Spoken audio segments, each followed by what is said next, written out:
Hi guys, good afternoon. My name is Ariante. If you're watching this video, please like and subscribe to my channel to grow with me. Today's video I wanted to make is called The Environment in Which Things Grow. And I wanted to use the analogy of the flower because so many times I think us as people, we have this need or this habit of holding on to things far too hard.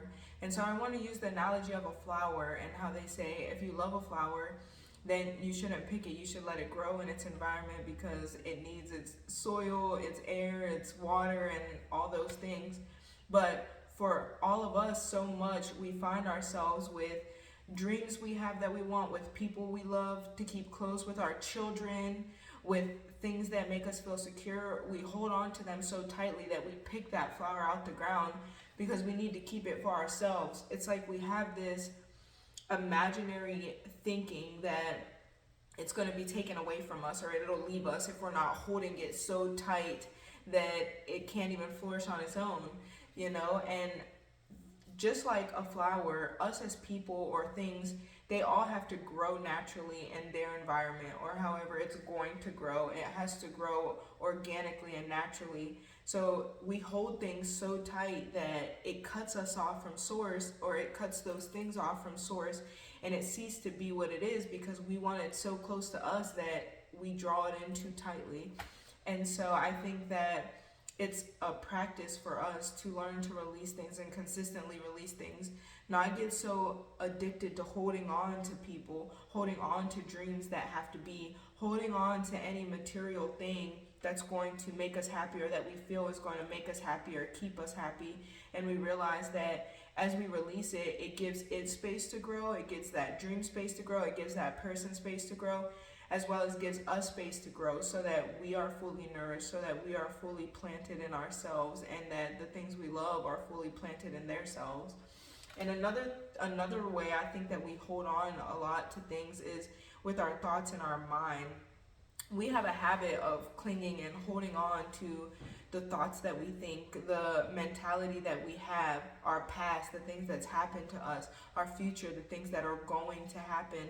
And I think when I think back to why that might be necessary for us to have a memory, I want to say it's because if there are things that threatened our lives, it would be smart for us to remember those things so that we don't die in the future. Or if there's things that could threaten us, we know or we plan ahead so that we don't die in the future. And that's just with the idea that we live in a natural want to survive type of mindset, which some psychologists and minds think and some disagree with.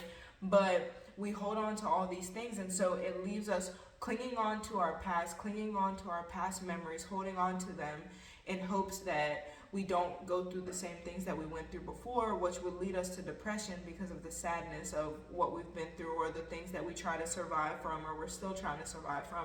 Or we hold on to thoughts of things that are going to happen in the future because we think we need to mentally prepare ourselves so we don't face some of the same repercussions that we faced from our past incidents, and that gives us anxiety. And so in that way we hold on to our thoughts as well. And so here we are as humans, and we're walking and we're holding on in the environment we grow in, which is now.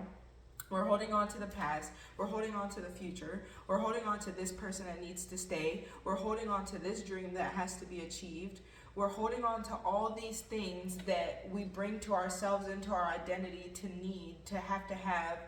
And one, we're pinching those things off, but two, we're holding on to all these things that keep us out of alignment with here and now, which is the only place we can truly grow in because we'll only ever have here and now, and we can only ever be here and now.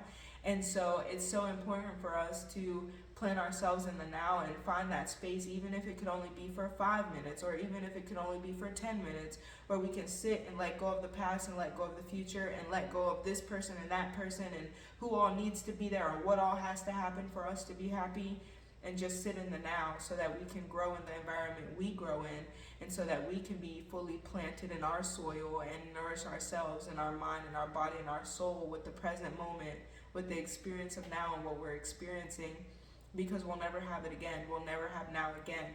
And then the kicker of it all is we're holding on to all these things because we think they're ours and we want to keep them for ourselves. But the truth is that nothing that is really yours can ever miss you. Nothing that is truly yours can ever be anyone else's. It can never leave you because it's naturally, divinely yours. But then I'm going to take it a step further to add on. The craziest kicker of the whole thing is that nothing is yours. So just as easy as you can say, if it's mine, it won't miss me. There's nothing that's yours. Not even your own body is yours. Not even your house or your children are yours. They're all themselves and their own. All you have is your soul. And so we cling on to all these things, trying to hold on to them, trying to keep it for ourselves, because God forbid you leave me. God forbid I can't keep you, when the truth is that nothing's yours. And then we practice releasing attachments and the release of everything, because all in all we have is now. All we have is the present moment. All we have is exactly where we are. And no holding on to anything around us is going to bring us peace as release will. And so we just work on releasing and planting ourselves in the environment that we grow in, which is now. Planting ourselves deeply in our soil, planting ourselves deeply in sunlight, drinking our water, hydrating, eating well, taking care of ourselves, releasing all those thoughts that we feel we need that we don't. So if you're watching this video, this is my video on the environment we grow in. If you're watching this, please like and subscribe to my channel to grow with me, and I hope you have an amazing day.